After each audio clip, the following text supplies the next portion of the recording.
It's not often that Chael Sonnen criticizes UFC matchmaking, but he's willing to make an exception for one of UFC 279's marquee fights.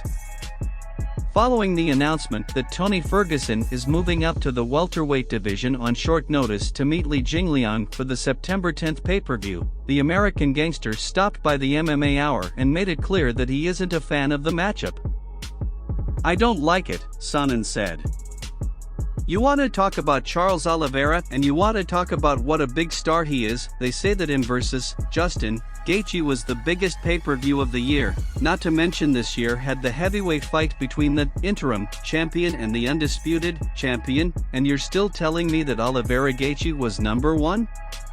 Oliveira doesn't exist, that belt doesn't exist, and the story doesn't exist if Tony Ferguson, who was up in the loft, had not dropped the ladder down so that Oliveira could climb up it.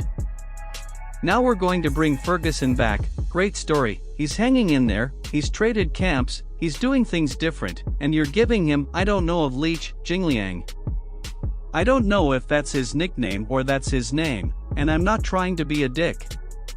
I assume you call a guy a leech, like he claims to be. I haven't the foggiest idea who we've got opposite Tony Ferguson or how we're supposed to pretend that that matters." The fight is a departure for Ferguson, a former UFC interim champion and longtime contender at 155 pounds who has fallen on hard times of late. El Chuchui has dropped 4 straight contests since his 12-fight win streak met a violent end in 2020.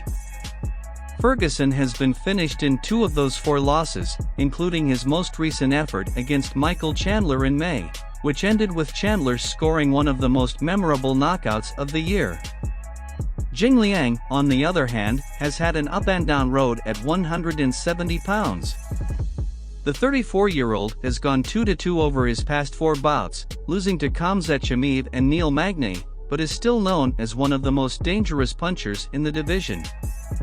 Each of his past 4 victories have ended in brutal, bonus-winning knockouts, including his most recent outing against Muslim Salikhov in July.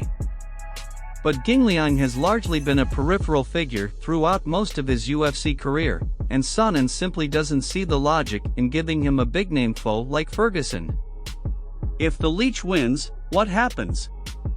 Sonnen argued. "If Tony wins, okay, great, he gets another fight, he holds on to his career. If the leech wins?